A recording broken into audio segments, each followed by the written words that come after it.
Hello students, अब हम लोग जेई मेन का प्रीवियस ईयर जो 2023 में आए हुए हैं क्वेश्चन उसको सॉल्व करेंगे। तो पहला क्वेश्चन क्या है? A solid sphere A is rotating about an axis P Q. ये एक सॉलिड स्फेयर है हमारा, ये पी क्यू एक्सिस के अबाउट रोटेट कर रहा है और रेडियस ऑफ स्फेयर हमारा देखा है 5 सेंटीमीटर और radius of gyration about P Q कितना हमारा है इसका है।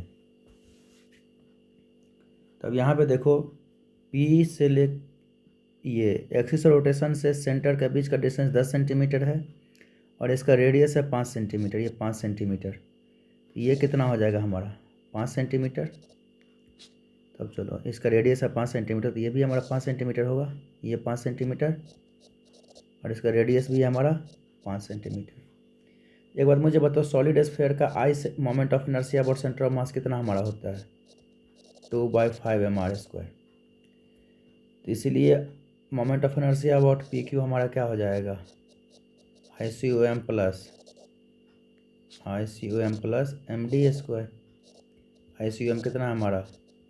2/5 mr² plus m into distance कितना है हमारा axis centre of mass 10 centimetre, 10 into 10⁻⁻² का स्क्वायर। अच्छा, तो यहाँ पे आप देखोगे कि रेडियस ऑफ गायरेशन हमारा क्या होता है? √I/m। तो I अबाउट पी क्यू, तो मोमेंट ऑफ इनर्शिया ये radius of gyration about P Q पूछ रहा है ना, I about P Q by m, यही हमारा होता है radius of gyration. I about P Q हमारा कितना है? 2/5। और मास कितना है हमारा? मास नहीं दे रखा, चलो रहने दो, m ही मान लो। दोनों में m है तो m कॉमन ही ले लेता हूँ, m 2/5। रेडियस कितना है हमारा? 5 सेंटीमीटर का स्क्वायर प्लस 10 इंटू 10⁻⁻² का स्क्वायर अपॉन कितना हमारा m, तो m से m कट गया। तब इसको आप सॉल्व करोगे तो रेडियस ऑफ गायरेशन जो आपका आएगा वो हमारा आ जाएगा वो 110 सेंटीमीटर। ये हमारा पहला क्वेश्चन था, सिंपल क्वेश्चन था ये, इसमें कोई ज़्यादा जान था नहीं। अब नेक्स्ट हमारा है क्वेश्चन, देखो, और uniform solid cylinder with radius r and length l has moment of inertia I1। तो एक यूनिफॉर्म सॉलिड सिलेंडर लिया मैंने, यही हमारा यूनिफॉर्म सॉलिड सिलेंडर है। इसका रेडियस कितना है हमारा r और लेंथ कितना है हमारा ये l। इसका मोमेंट ऑफ इनर्शिया कितना है हमारा I1। तो सॉलिड सिलेंडर का मोमेंट ऑफ इनर्शिया क्या होता है बोलो? तो मास मैंने मान लिया इसका m1 इंटू r²/2, जो डिस्क का होता है वही सॉलिड सिलेंडर का। और दूसरा हमारा concentric cylinder of radius r' हमारा r2 है। इसी में एक कंसेंट्रिक सिलेंडर है जिसका इसी में मैंने मान लिया है कंसेंट्रिक मतलब क्या? सेम सेंटर का एक सिलेंडर है हमारा ये, इसका रेडियस मैंने मान लिया r/2 और लेंथ मैंने मान लिया l/2। तो मोमेंट ऑफ इनर्शिया हमारा हो गया इसका I2। Moment of inertia I2 हमारा क्या हो जाएगा? ये हमारा I1 था, I2 हमारा क्या हो जाएगा? ये भी उतना ही, मास कितना मैंने मान लिया m2 इंटू r²/2। तो ये हमारा कितना हो जाएगा? m2 इंटू r2 कितना? r/2 का स्क्वायर/2। तो कितना आ जाएगा ये? m2 r²/2, 2 × 4, 2 × 8। इसीलिए I1 अपॉन I2, I1 हमारा कितना है बच्चों? m1 r1²/2, m1 r1²/2, r1 मतलब क्या? r, m1 r²/2। और I2 कितना है? m2 r²/8। r² से r² कट गया, ये 4 कट गया, तो कितना आ जाएगा? 4m1/m2, 4m1/m2 आ गया। अब यहाँ पे देखो, मास वास नहीं दे रखा है, यहाँ पे कंसेंट्रिक सिलेंडर है हमारा यहाँ पे। तो I1 अब I2 क्या होगा? 4m1/m2। तो मास क्या होता है? Density into volume. कंसेंट्रिक और सेम मटेरियल से बना हुआ है, तो ये I1/I2 हमारा क्या हो जाएगा, I1/I2 हमारा क्या हो गया 4। मास क्या होगा, डेंसिटी इंटू वॉल्यूम कितना होता है सिलेंडर का, सिलेंडर का वॉल्यूम होता है पाई आर स्क्वायर एल। M1 का पाई रेडियस कितना है आर स्क्वायर, लेंथ कितना एल, अपॉन M2 कितना हो जाएगा रो इंटू पाई रेडियस कितना है R/2 का स्क्वायर इंटू लेंथ कितना हो गया L/2। तो रो से रो कट गया, पाई से पाई कट गया, एल से एल कट गया, तो कितना आ गया ये 4R² bye 4 into L/2। R² cut गया, तो ये हमारा कितना हो जाएगा 4 दूनी 8, 4/1/8 कितना आ जाएगा 32। ये भी हमारा सिंपल क्वेश्चन था, इसमें कोई ज़्यादा साइंस कुछ था नहीं। यदि मास नहीं दिया रहे तो मास को डेंसिटी इंटू वॉल्यूम कर देना, वहाँ से कोई रिलेशन आएगा, तो इस तरीके से आप सॉल्व कर लोगे। अब देखो नेक्स्ट क्या है, car is moving with constant speed of 20 metre per second in horizontal circular track. तो ये हमारा हॉरिजॉन्टल सर्कुलर ट्रैक है, इसमें कार जो है वो मूव कर रहा है। इस ट्रैक का रेडियस कितना है हमारा 40 मीटर, और कार जा रहा है हमारा कितने स्पीड से, कार जा रहा है हमारा 20 मीटर पर सेकंड के स्पीड से। छत से एक मासलेस स्ट्रिंग लगा हुआ है और उसमें एक ऑब्जेक्ट टंगा हुआ है, या ऐसे समझोगे, हाँ बॉब टंगा हुआ है इसमें। तो मैंने मान लिया गाड़ी का छत ये है, इसमें एक बॉब टंगा हुआ है और गाड़ी जा रहा है सर्कुलर पाथ पे जा रहा है गाड़ी। तो ये बॉब किस में है हमारा एक्सीलरेटेड फ्रेम में, क्यों, क्योंकि कार जो है वो सर्कुलर पाथ पे मूव कर रहा है। तो सर्कुलर पाथ पे मूव कर रहा है तो टाइम के साथ वेलोसिटी का डायरेक्शन चेंज होने की वजह से सेंटर की ओर एक सेंट्रीपिटल एक्सेलरेशन या नॉर्मल एक्सेलरेशन लग रहा है। तो ये बॉब जो है वो एक्सेलरेटेड फ्रेम में है, तो इस पर स्यूडो फोर्स लग जाएगा बाहर की ओर। स्यूडो फोर्स हमने मना लिया mv²/r लग रहा है, जिसके वजह से ये बॉब जो है हमारा यहाँ पहुँचेगा। तो बॉब यहाँ पहुँचा, अब बॉब के बारे में सोचो, वर्टिकल के साथ कितना एंगल बनाते हुए, थीटा एंगल बनाते हुए बॉब यहाँ पहुँचा। तो इस बॉब का मास m है, तो नीचे क्या लग जाएगा mg, बाहर क्या लग जाएगा mv²/r। क्यों, क्योंकि बॉब एक कार के अंदर है, कार एक एक्सीलरेटेड फ्रेम है, ये स्ट्रिंग है तो यहाँ पे टेंशन, ये थीटा तो ये भी थीटा होगा, ये पर के क्या हो जाएगा t cos थीटा, इधर क्या हो जाएगा हमारा t sin थीटा। तो इक्विलिब्रियम में है तो t cos थीटा हमारा किसके इक्वल हो गया mg, और t sin थीटा हमारा क्या हो जाएगा mv²/r। ये फर्स्ट हो गए और ये सेकंड हो गए, तो सेकंड को डिवाइड करो फर्स्ट से, तो t sin theta upon t cos theta किसके इक्वल हो जाएगा mv²/r/mg। t से t कट गया, m से m कट गया, तो v²/g भी ऊपर जाएगा तो rg। साइन बाय कॉस क्या था tan theta equals to v²/rg, tan theta equals to v²/rg। Velocity कितना 20 मीटर पर सेकंड, तो v²/r। रेडियस कितना है 40 मीटर, g का वैल्यू रखा है 10, तो कितना आ जाएगा 20 का स्क्वायर कितना हो जाएगा 400/40 इंटू 10, 400 कितना हो गया 1। tan थीटा इक्वल्स टू 1, तो थीटा हमारा कितना हो गया 45 डिग्री या π/4। तो यहाँ पे है आंसर कोई π/4, टिक लगा दिया है इसमें। अब देखो नेक्स्ट है question, an object of mass 8 kg is hanging from one end of uniform rod CD। तो ये एक यूनिफॉर्म रॉड है हमारा ये CD, यहाँ पे क्या किया एक 8 kg का ब्लॉक को लटका दिया, कोई बात नहीं। तो ये 8 kg के ब्लॉक को लटकाए हो बच्चों, तो यहाँ पे नीचे क्या लग जाएगा, इसी डायग्राम में बता दे रहा हूँ मैं 8g, और ऊपर लग जाएगा हमारा टेंशन, कोई बात नहीं, चलो 8g ही मानते हैं।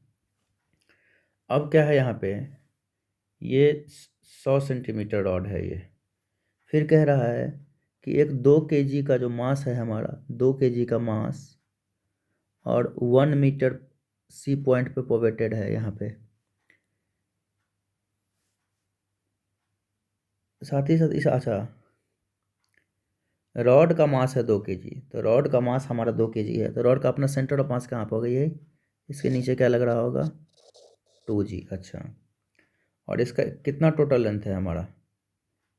1 मीटर। 100 सेंटीमीटर 1 मीटर होता है। चलो ठीक है। फिर क्या है कि ये जो रॉड है हमारा पिवोट किया गया है सी पॉइंट के अबाउट, पिवोटेड है ये। और ये सपोर्टेड केबल है हमारा ए बी। सपोर्टेड केबल हमारा कितना है? ए बी, जो यहाँ से 60 सेंटीमीटर दूर लगा हुआ है।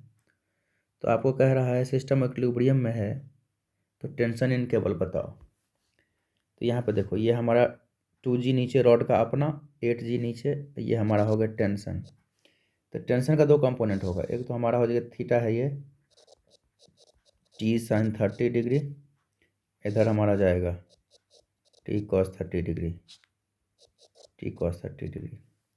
तो इक्विलिब्रियम के लिए ऊपर लगने वाला फोर्स T sin 30 डिग्री किसके इक्वल होना चाहिए? नीचे लगने वाला फोर्स के बराबर। तो नीचे हमारा कितना है? 2G plus 8G, 2G plus 8G कितना? 10G। T sin 30 कितना? 1/2 इक्वल 10, और G का वैल्यू 9.8। तो कितना हो जाएगा ये? 98 न्यूटन। तो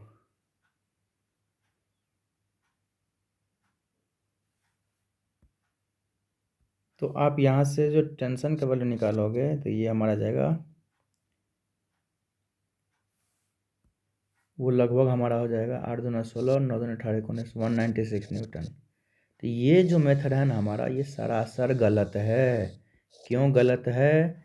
क्योंकि ये इक्विलिब्रियम में किसी सपोर्ट, दोनों साइड से सपोर्ट के थ्रू नहीं है, एक पॉइंट से पिवोटेड है। ये फ्री टू रोटेट हो सकता है ये 1 पॉइंट के अबाउट।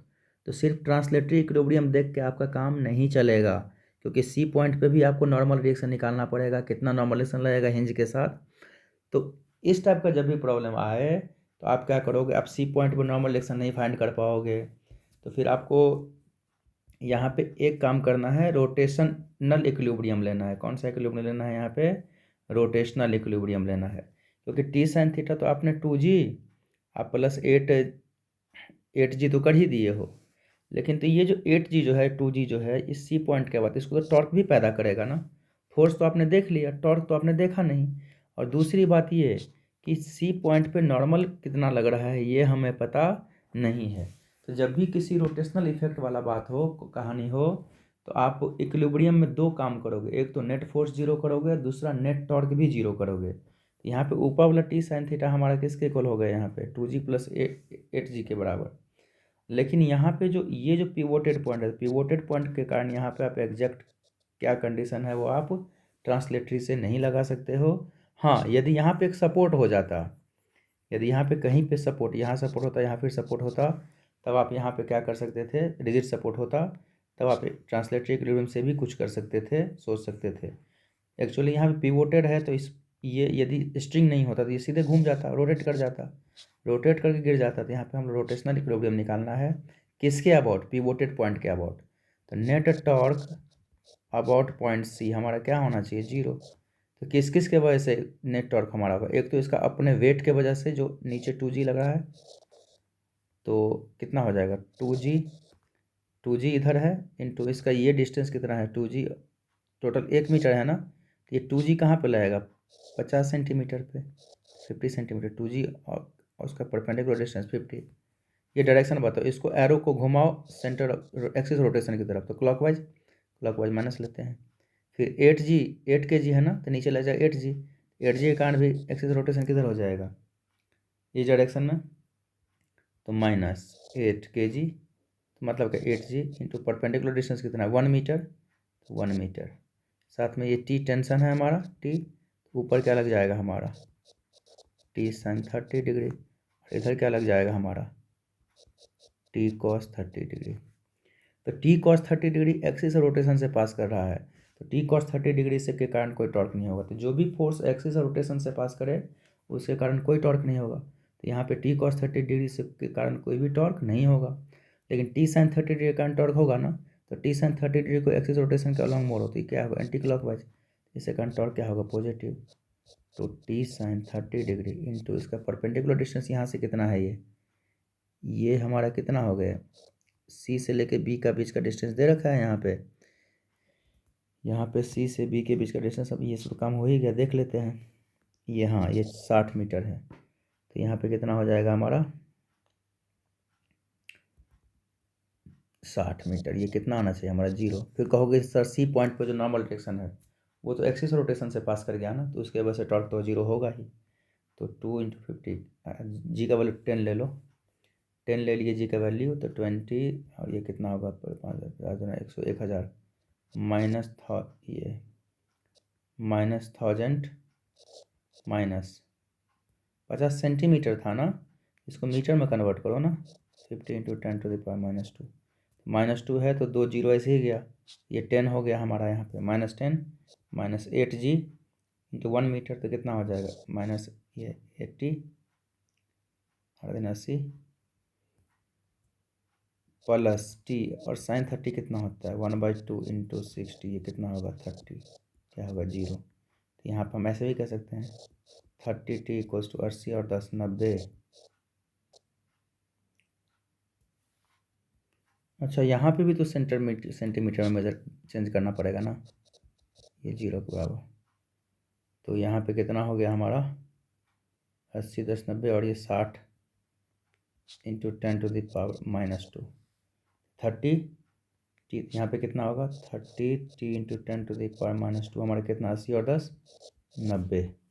तो काट दो, ये 30 आ गया 3, तो टी इक्वल टू क्या होगा 3/10⁻², तो ऊपर ले जाओ कितना आ जाएगा 3 × 100, कितना होगा 300 न्यूटन। तो टेंशन कितना आ गया 300 न्यूटन। तो याद रखना जब भी पिवोटेड हो तो वहाँ पे सिर्फ रोटेशनल इक्विलिब्रियम देखना है, और यदि दोनों साइड से सपोर्ट होता तब ट्रांसलेशनल भी देखते और रोटेशनल भी देखते, नेट फोर्स भी 0 देखते, नेट टॉर्क भी 0 देखते।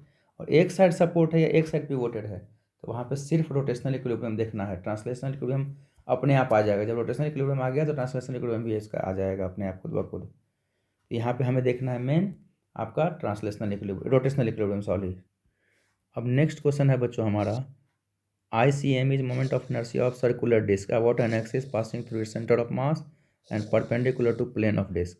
तो जैसे कोई ये हमारा डिस्क है तो इसका सेंटर ऑफ मास से कोई एक्सिस रोटेशन पास करे और परपेंडिकुलर टू प्लेन हो, तो इसका मोमेंट ऑफ इनर्शिया ICM हमारा कितना हो जाएगा mr²/2।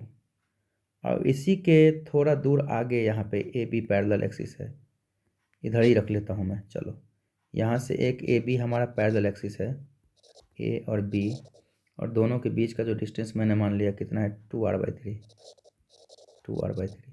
Moment of inertia about AB हमारा क्या हो जाएगा ICM + m × 2r/3 का स्क्वायर। तो कितना ICM कितना हमारा है mr²/2, कैपिटल R लो, प्लस m × 2r का स्क्वायर कितना हो जाएगा 4r² 9। तो 9 दूनी 18, 9 mr² प्लस 4 दूनी 8 mr², 9 8 17 mr²/18। तो कह रहा है कि IAB और ICM के अबाउट मोमेंट ऑफ इनर्शिया बताओ। IAB/ICM हमारा क्या हो जाएगा 17 mr²/18 mr²/2, mr² में स्क्वायर कट गया 2 9, तो कितना आ जाएगा 17/9। और 17/9 किसके इक्वल है x/1, x/9। तो x का वैल्यू कितना आ गया हमारा 17, इंटीजर टाइप है तो x का वैल्यू कितना आ गया यहाँ पे 17 आ गया। ये भी कोई बड़ी बात इसमें नहीं था। तो अब नेक्स्ट क्वेश्चन जो हमारा है वो भी सेम ऐसा ही है। तो नेक्स्ट क्वेश्चन है क्या, if a solid sphere of mass 5 kg and disc of mass 4 kg have the same radius, अच्छा, then ratio of moment of inertia of disk about tangent to the moment of inertia of solid sphere is tangent will be x/7। तो गौर से देखो, एक solid sphere है, ये solid sphere मैंने मान लिया, और एक हमारा ये डिस्क है, ये सॉलिड स्फीयर है और ये हमारा डिस्क है। तो सॉलिड स्फीयर का मोमेंट ऑफ इनर्शिया कह रहा है about tangent to the moment of inertia of disc about tangent to the plane, ये वाले, and moment of inertia of sphere इसके अबाउट से टेंजेंट। इन दोनों का रेशियो जो है वो हमारा किसके इक्वल दे रहेगा, x/7। तो moment of inertia of solid sphere centre of मास के अबाउट कितना होता है, 2/5 m²। कितना हमारा होता है, 2/5 m²। तो इसके बाद 2/5 m²। तो ये पैरेलल एक्सिस थ्योरम, तो कितना हो जाएगा, ये कितना डिस्टेंस है, r। तो ये a और ये b है, इसका IAB हमारा कितना हो जाएगा, 2/5 m² प्लस m²। अच्छा, इसका कितना होगा मोमेंट ऑफ इनर्शिया, टेंजेंट है ना यहाँ पे, डिस्क जो है हमारा, moment of disc about tangent in its plane. ये जो एक्सिस रोटेशन इसी प्लेन में, लो ये जिस प्लेन में डिस्क है उसी प्लेन में हमारा एक्सिस रोटेशन है। तो moment of inertia of disc about an axis passing through centre of mass and parallel to plane of disc. तो ICUM, ये ना CUM है, तो ICUM इसका कितना था हमारा, mr²/4 डिस्क है। अच्छा, इसका चलो ठीक है, तो यहाँ पे तो I, ये मैंने मान लिया ICD हमारा क्या होगा, mr²/4 प्लस mr², इसको मैं ऐसे लिख सकते हैं ना, mr²/4 प्लस mr²। तो IAB हमारा कितना हो जाएगा, 2/5। मास कितना है इसका, 5 kg, और डिस्टेंस इसका, रेडियस कितना है इसका, सेम रेडियस है, r² प्लस 5r²। 25 और 10 कितना आ जाएगा, ये हमारा आ जाएगा, 5 से 5 कट गया, 5 और 2 7r²। इसका बताओ कितना होगा, mr²/4 प्लस mr²। मास भी इन दोनों का, इसका भी मास सेम है, 4 kg है, सॉरी, 4r²/4 प्लस 4r²। 4 + 1 कितना होगा, 5r²। रेशियो पूछ रहा है यहाँ पे, रेशियो हमारा पूछ रहा है, तो कितना हो जाएगा, I of disc by I of solid sphere कितना हो जाएगा, 5r²/7r²। r² कट गया, कितना आ गया, ये आ गया हमारा 5/7। यही ना x/7 है, तो x का वैल्यू किसके बराबर हो गया, 7 7 काट दो, तो x का वैल्यू कितना आ जाएगा, 5। सिंपल क्वेश्चन था ये।